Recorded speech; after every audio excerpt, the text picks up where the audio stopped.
Grammar క్లాస్లో simple complex కాంపౌండ్కి సంబంధించి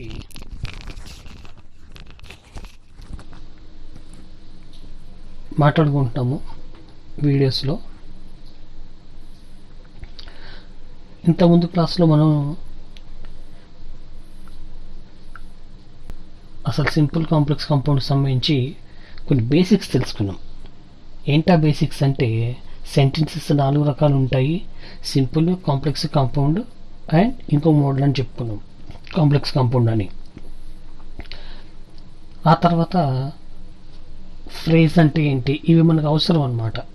ఈ టైప్ ఆఫ్ క్వశ్చన్ ఆన్సర్ చేయడానికి మనకి ఇవి అవసరం. ఏవైతే అవసరం ఉన్నాయో అవి నేర్చుకున్నాం బేసిక్స్. ఫ్రేజ్ అంటే ఏంటి, కొన్ని వర్డ్స్ని పక్కన పెడితే గ్రూప్ ఆఫ్ వర్డ్స్ని ఫ్రేజ్ అంటారు. దానిలో సబ్జెక్ట్ వెర్బ్ ఉన్నా ఉండకపోయినా పర్లేదు అని.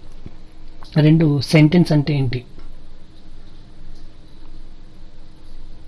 అది తెలుసుకున్నాము. 3వది క్లాజ్ అంటే ఏంటి. ఈ 3 విషయాలు తెలుసుకున్నాం. ఆ తర్వాత క్లాజుల్లో 2 రకాలని మాట్లాడుకున్నాము. డిపెండెంట్ క్లాజ్, ఇండిపెండెంట్ క్లాజ్ ఉంటుందని. డిపెండెంట్ క్లాజ్ అంటే దానికి ఇంకో పేరు సబార్డినేట్ క్లాజ్ అంటారని. ఇండిపెండెంట్ క్లాజ్ అంటే దానికి రెండో పేరు మెయిన్ క్లాజ్ అంటారని తెలుసుకున్నాము. ఎగ్జాంపుల్స్ సహా మనం చూడడం జరిగింది. ఇవి basics simple compound complex question answer చేయడానికి పనికి వస్తాయి అన్నమాట. ఆ తర్వాత మనం అసలైన మ్యాటర్లకు వద్దాం. సింపుల్, కాంపౌండ్, కాంప్లెక్స్ అంటే ఏంటి అసలు? ముందు ఇవన్నీ కూడా సెంటెన్సెస్లో రకాలు అనుకున్నాము. First one is simple sentence అంటారు, సింపుల్ సెంటెన్స్. రెండోది కాంపౌండ్ సెంటెన్స్ అంటారు. మూడోది కాంప్లెక్స్ సెంటెన్స్ అంటారు. కాంపౌండ్ కాంప్లెక్స్ కలిపితే 4వది అవుతుంది. సో వాటి గురించి మనం కొంతవరకు తెలుసుకుందాం. ఫస్ట్ వన్ ఏంటంటే సింపుల్ సెంటెన్స్ అంటారు. సింపుల్ సెంటెన్స్ అంటే ఏంటి, ఎలా ఉంటుందో తెలుసుకుంటే మనకి ఈ సింపుల్ సెంటెన్స్ గురించి తెలుస్తుంది.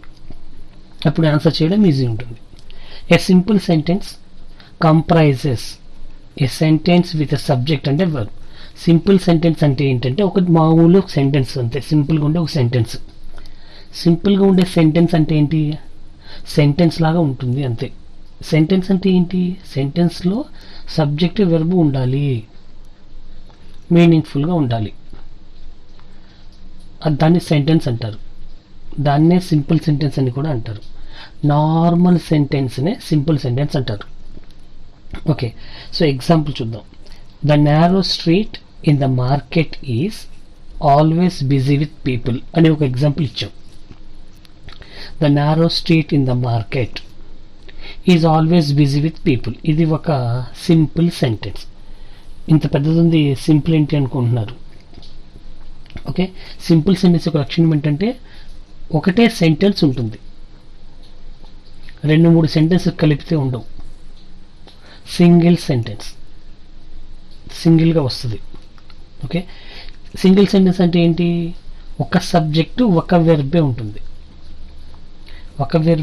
ఇక్కడ ఆ వెర్బ్ చేస్తున్నది ఒక సబ్జెక్ట్ అయి ఉంటుంది. అలాంటి సెంటెన్స్ని మనం సింపుల్ సెంటెన్స్ అంటాము. ఆ ఎగ్జాంపుల్ చూస్తే మనకు అర్థమవుతుంది. The narrow street in the market, మార్కెట్లో ఉన్న ఇరుకైన స్ట్రీటు. మార్కెట్లో ఒక ఇరుకు సందు ఉంది, దాని గురించి మాట్లాడుతున్నారు అనమాట. The narrow street in the market is always busy with people. ఎప్పుడు జనంతో బిజీగా ఉంటుంది. మార్కెట్లో చిన్న గల్లీ, సన్నగా ఉంటుంది, నేరోగా ఇరుగ్గా ఉంటుంది, ఎప్పుడు జనం ఫుల్గా ఉంటారు, బిజీ ఉంటుంది అనమాట. ఇది అక్కడ ఇచ్చిన సెంటెన్స్. ఇది సింపుల్ సెంటెన్స్ ఎలా అయిందో చూద్దాం ఒకసారి. సింపుల్ సెంటెన్స్ అంటే అర్థం ఏంటంటే ఒక్క వెర్బే ఉంటుంది, అంటే ఒక్క సెంటెన్సే ఉంటుంది. ఇది ఒక్క సెంటెన్స్ ఏనా అంటే ఎస్, ఇది ఒక్క సెంటెన్స్, ఇందులో ఒక్క వెర్బే ఉంది. ఏంటా వెర్బ్, ఈజ్ తప్ప ఇంకొక వెర్బ్ ఏది అక్కడ లేదు. సో మనకి ఒకటే వెర్బ్ ఉంది, అది ఈజ్. ఒకటే వెర్బ్ ఉంది కాబట్టి ఇది ఒకటే సెంటెన్స్. వెర్బ్ లేకపోతే సెంటెన్స్ అవ్వదు. సో ఇక్కడ ఒక వెర్బ్ ఉంది కాబట్టి ఇది ఒకటే సెంటెన్స్. మరి సబ్జెక్ట్ ఏంటి అంటే దేని గురించి మాట్లాడుతున్నాము అంటే the narrow street in the market. మార్కెట్లో ఉన్న ఒక ఇరుకు సందు గురించి మాట్లాడుకుంటున్నాం. అది subject. The narrow street in the market అనేది సబ్జెక్ట్. ఓకే, పైన ఇంతకుముందు చెప్పిన ఒక ఎగ్జాంపుల్ చూద్దాం. పైన కనిపిస్తుంది మనకి I will attend the birthday party అనుకోండి sentence. Okay, I subject, attend is the verb. Verb అంటే అటెండ్. ఇక్కడ చేస్తున్న పని ఎవరు అటెండ్ అవుతారు? ఐ. అది సబ్జెక్ట్ అవుతుంది. చిన్న సెంటెన్స్ కాబట్టి అది ఎగ్జాంపుల్ చెప్తున్నా. ఇక్కడ పెద్ద సెంటెన్స్ ఎందుకు రాసాను సింపుల్ సెంటెన్స్లో అంటే ఇదే సెంటెన్స్ ఉపయోగించి మనం తర్వాత ఎగ్జాంపుల్స్ కూడా చేస్తాము, కాంప్లెక్స్ కాంపౌండ్ కూడా చేస్తాం. అందుకని ఈ సెంటెన్స్ని తీసుకోవడం జరిగింది.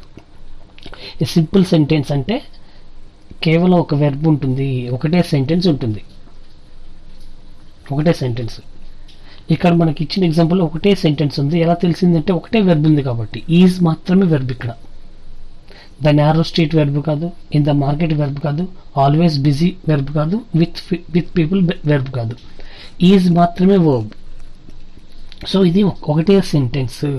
ఇలా ఒకటే సెంటెన్స్ ఉంటే we can consider it as simple sentence. Simple sentence అని అనుకుంటాము. Now come to next one, a compound sentence.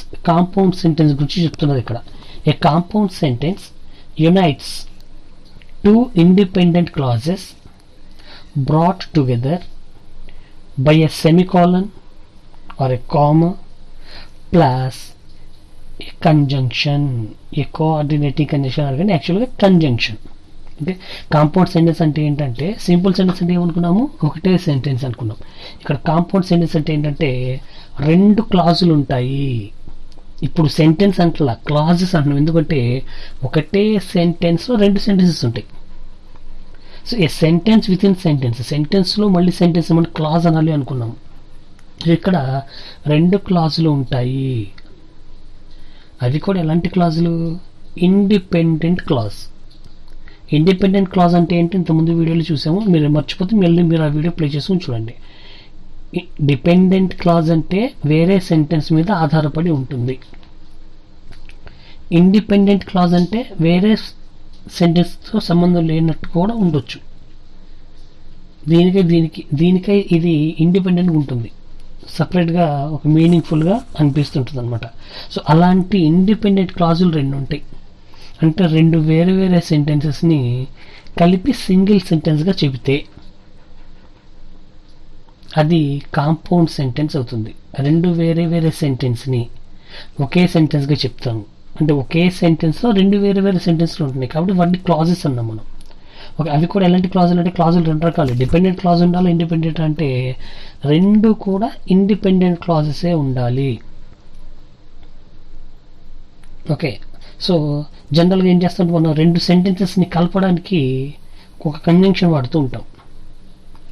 ఇక్కడ మన కాంపౌండ్ సెంటెన్స్లో కూడా ఏదో ఒక కంజంక్షన్ ఉంటుంది, లేదా సెమికాలన్ ఉంటుంది. ఓకే, సెమికాలన్తో సింపుల్గా చెప్పొచ్చు, లేదా కామా ప్లస్ అడ్జెక్టివ్ కంజంక్షన్ చెప్పొచ్చు. ఎగ్జాంపుల్ చూద్దాం. ఇక్కడ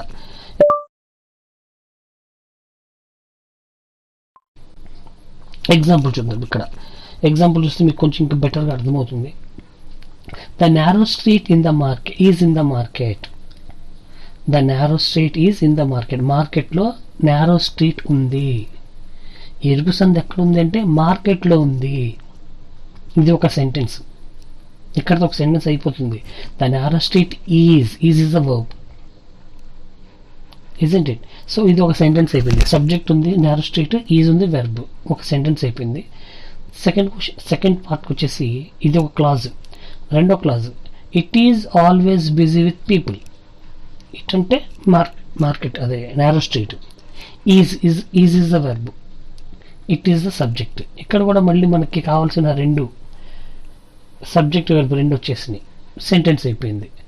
it is always busy with the people, ఇది ఒక సెంటెన్స్. ఈ రెండు సెంటెన్స్ని విడివిడిగా చూస్తే the narrow street is in the market full fledged meaning ఉంది, ఇన్కంప్లీట్ కనిపించట్లా. ఓకే, ఇంకా ఏదో చెప్పాలి అనిపించట్లేదు.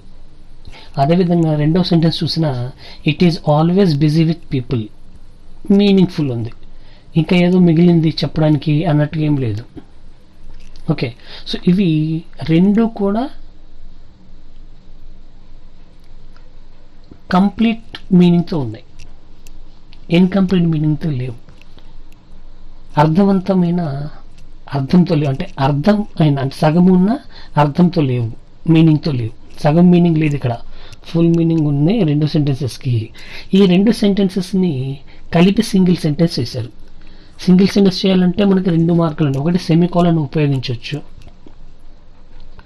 లేదా ఒక అడ్జెక్టివ్ ఒక కంజంక్షన్ని మనం ఉపయోగించవచ్చు. ఇక్కడ కన్జంక్షన్ రాశారు. ఏంట కన్జంక్షన్ అంటే and. The narrow street is in the market ఒక sentence, it is always busy with people ఒక సెంటెన్స్. రెండింటిని కలిపి ఒకే సెంటెన్స్గా మార్చారు అండ్ అనే కన్జంక్షన్ హెల్ప్ తీసుకొని. రెండు సెంటెన్స్ కలపడానికి కన్జంక్షన్ వాడతారు, పార్ట్స్ ఆఫ్ స్పీచ్లో నేర్చుకున్నాం మనం. ఓకే, సో ఇక్కడ ఈ రెండు సెంటెన్సెస్ని కలిపి సింగిల్ సెంటెన్స్గా రాశారు. అప్పుడు వీటిని మళ్ళీ సెంటెన్స్ అన్నాం మనం, క్లాజులు అంటాం. సెంటెన్స్ అంటే మొత్తం కలిపి అందులో రెండు పార్ట్స్, రెండు సెంటెన్స్, వాటిని మనం క్లాజులు అంటాము. ఈ రెండు కూడా ఒకటి లేకుండా రెండోది ఈజీగా ఉంటుంది, అంటే ఒకదాని మీద ఒకటి అర్థం డిపెండ్ అయ్యి లేదు. అప్పుడు ఈ రెండు కూడా ఏమవుతుందంటే ఇండిపెండెంట్ క్లాజెస్ అవుతాయి. ఓకే, డిపెండెంట్ క్లాజ్ అంటే తర్వాత మనకు వస్తుంది, అప్పుడు ఇంకా కొంచెం బెటర్ క్లియర్గా అర్థమవుతుంది. Okay, 2 sentence can be joined by using any of the following. ఈ 2 సెంటెన్సెస్ని దేంతో జాయిన్ చేస్తారు అంటే కన్జంక్షన్స్తో జాయిన్ చేస్తారు. ఇవి ఎన్ని రకాల కన్జంక్షన్స్ ఉన్నాయి అంటే చాలా కన్జంక్షన్స్ ఉన్నాయి. మనకి రెండు సెంటెన్స్ కలపడానికి వాడే ప్రతిదీ కూడా కన్జంక్షనే. చాలా కన్జంక్షన్స్ ఉన్నాయి. వీటిని గుర్తుపెట్టుకోవడానికి మనకి ఆ కన్జంక్షన్స్ ఏంటో చెప్పారు. కోఆర్డినేటింగ్ కంజంక్షన్ అంటారు first one, coordinating conjunction.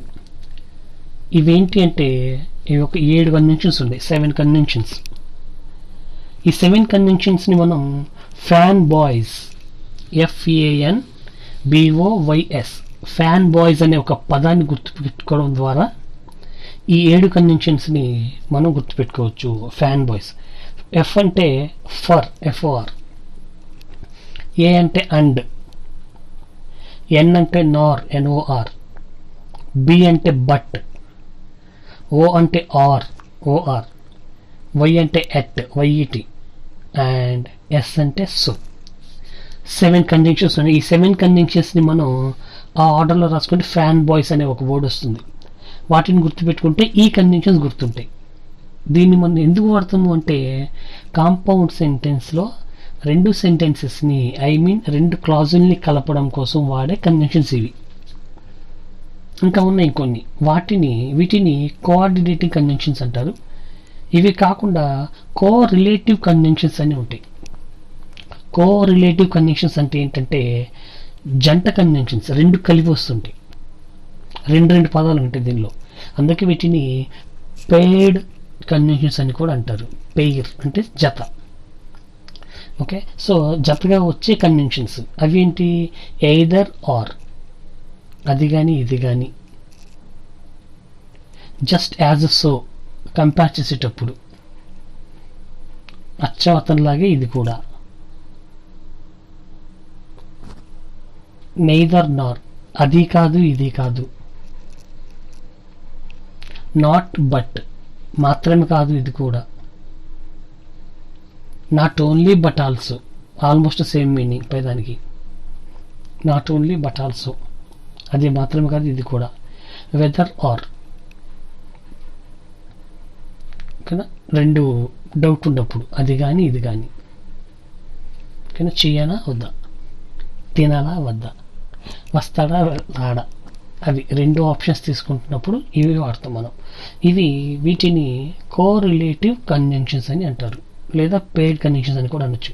So మనం కాంపౌండ్ సెంటెన్స్ వాడే కంజంక్షన్స్ ఏంటంటే ఒకటి కోరిలేటివ్ కంజంక్షన్స్ వాడతాము, జంట పదాలు. రెండు కోఆర్డినేటింగ్ కంజంక్షన్ వాడతాము. వాటిని ఫ్యాన్ బాయ్స్ అనే పేరుతో మనం గుర్తుపెట్టుకోవచ్చు. ఇంకా మూడో రకాల కంజంక్షన్స్ ఏంటి అంటే, ఇవి కంజంక్షన్స్ కదా, యాక్చువల్గా యాడ్వర్బ్స్. యాడ్వర్బ్స్ని మనం కంజంక్షన్ లాగా వాడతాము, రెండు సెంటెన్సెస్ కలపడం కోసం వాడతాము. అవి ఏంటో చూద్దాం.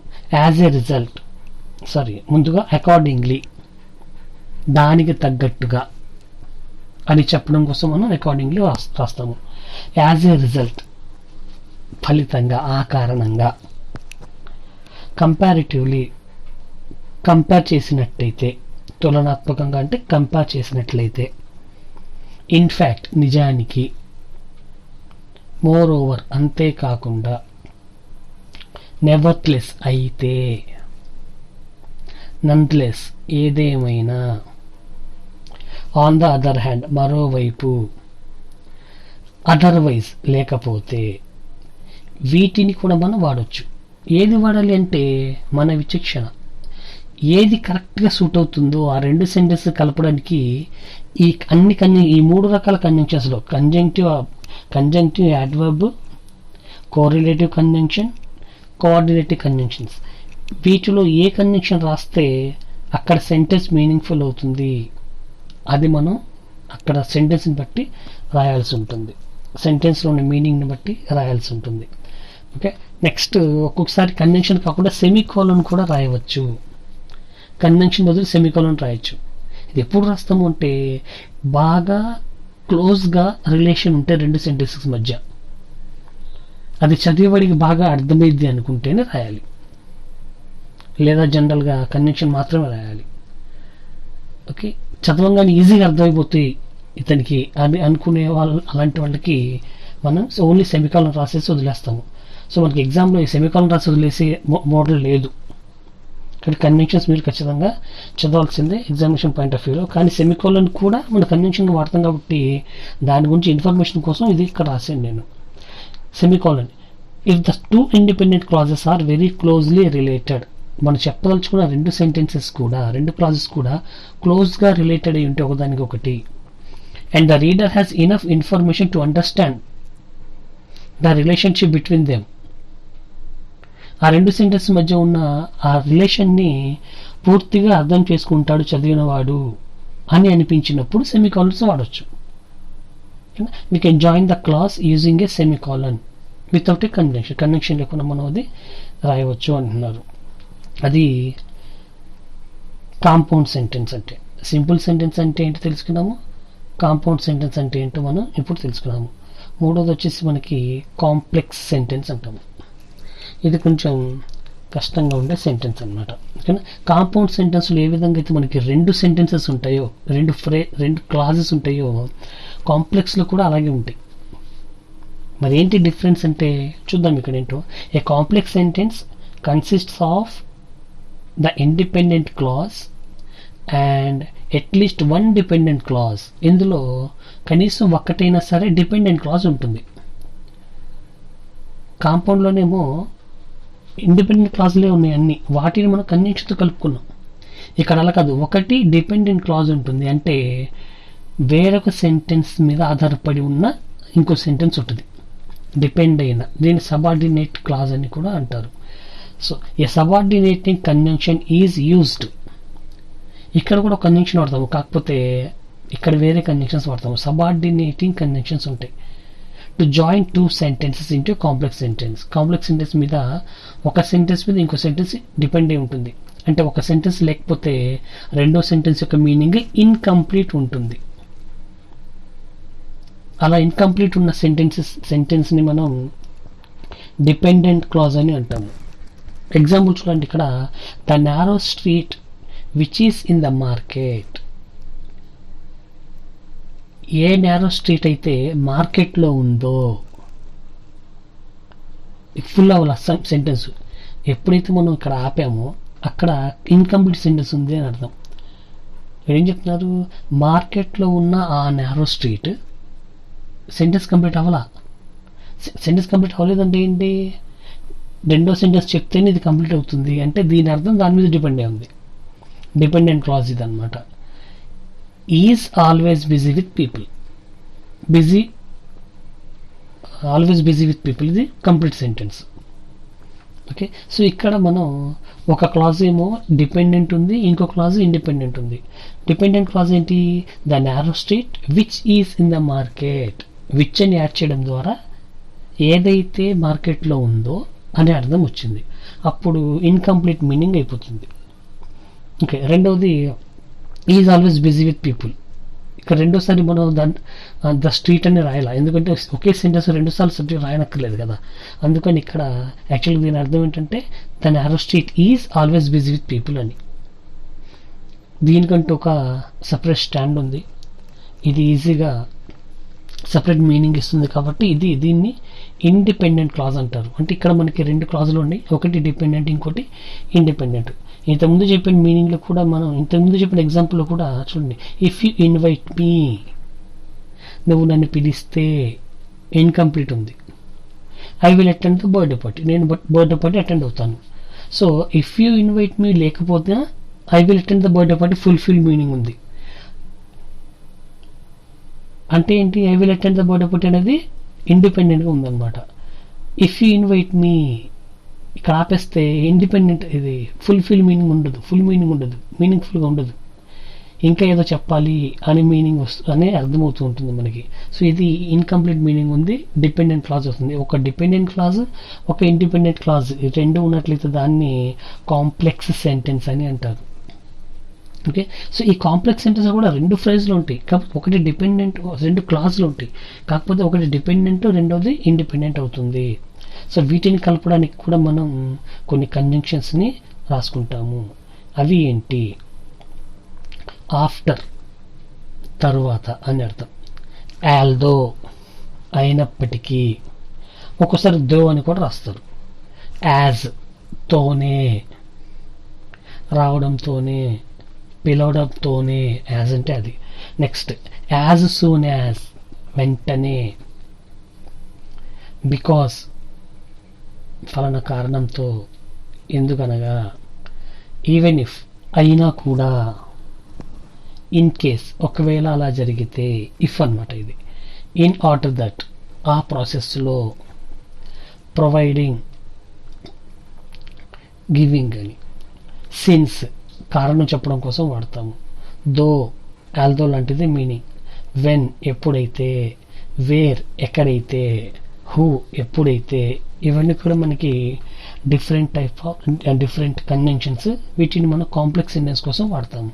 Okay, so complex sentence, compound sentence and simple sentence గురించి మనం మాట్లాడుకున్నాము. నాలుగో రకం ఉంది కాంపౌండ్ కాంప్లెక్స్. అంటే ఇక్కడ కాంపౌండ్ ఉంటుంది, కాంప్లెక్స్ కూడా ఉంటుంది. A compound complex sentence is mixed up with the both. Compound and complex రెండు కలిపితే వచ్చే సెంటెన్స్ కాంపౌండ్ కాంప్లెక్స్. అంటే ఏంటి? కాంపౌండ్కి కావాల్సిన లక్షణాలు ఉండాలి. ఏంటో కాంపౌండ్కి కావాల్సిన లక్షణాలు? రెండు క్లాజులు ఇండిపెండెంట్ ఉండాలి. అంటే రెండు క్లాజులు ఇండిపెండెంట్ ఉంటాయి. కాంప్లెక్స్ ఉండాల్సిన లక్షణం ఏంటి? ఒక్కటన్నా డిపెండెంట్ ఉండాలి. అంటే రెండు ఇండిపెండెంట్ క్లాజులు ఒక డిపెండెంట్ క్లాజ్ ఉంటే దాన్ని కాంపౌండ్ కాంప్లెక్స్ అంటారు. అంతకన్నా ఎక్కువ కూడా ఉండొచ్చు. ఓకే, కనీసం అట్లీస్ట్ రెండు ఇండిపెండెంట్ క్లాజులు, అట్లీస్ట్ ఒక డిపెండెంట్ క్లాజ్ ఉంటే దాన్ని కాంపౌండ్ కాంప్లెక్స్ అంటారు. మీకు మూడు ఇండిపెండెంట్లు, రెండు డిపెండెంట్లు కూడా ఉండొచ్చు, ఎక్కువ కూడా ఉండొచ్చు, కానీ మినిమం రెండు ఇండిపెండెంట్స్ ఉండాలి, ఒకటి డిపెండెంట్ క్లాజ్ ఉంటే దాన్ని కాంపౌండ్ కాంప్లెక్స్ అని అంటారు. దానికి ఎగ్జాంపుల్ చూద్దాం. ఇక్కడ ఐ ఓపెన్ ద పార్సిల్, ఇది ఒక sentence. Okay, full sentence. I open the parcel is full sentence, అంటే ఫుల్ మీనింగ్ ఉంది, independent clause. But the boy disappeared, అదొక సెంటెన్స్. మధ్యలో బట్తో కంటెంట్ చేసాము. ఓకే, సో ఇక రెండు కాంపౌండ్స్, రెండు ఇండిపెండెంట్ క్లాజెస్ ఉన్నాయి కాబట్టి ఇది కాంపౌండ్ అవుతుంది. Before I could utter A word, I could utter A word అనేది ఒక క్లాజ్, కానీ బిఫోర్ యాడ్ చేయడం వల్ల ఇది డిపెండెంట్ క్లాజ్ అయిపోయింది. నేను ఒక మాట్లాడడానికి ముందే కంప్లీట్ అయిపోలేదు కదా, ఇంకోటి ఏదో ఉంది అంటే ఇది డిపెండెంట్ క్లాజ్. దానికి ముందు రెండు ఇండిపెండెంట్ క్లాజులు ఉన్నాయి. సో కనీసం రెండు ఇండిపెండెంట్ క్లాజులు ఉండి కనీసం ఒక డిపెండెంట్ క్లాజ్ ఉంటే దాన్ని కాంపౌండ్ కాంప్లెక్స్ సెంటెన్స్ అంటారని అనుకున్నాము. అదే దీనికి ఎగ్జాంపుల్. సరేనా? సో ఇక్కడి వరకు మనం complex compound sentences and simple sentence గురించి తెలుసుకున్నాము. వీటి మీద క్వశ్చన్స్ ఎలా అడుగుతారు, ఎలా ఆన్సర్ చేయాలనేది మనం తర్వాత క్లాస్లో, తర్వాత వీడియోలో దాని గురించి మాట్లాడుకుందాము. Okay, thank you.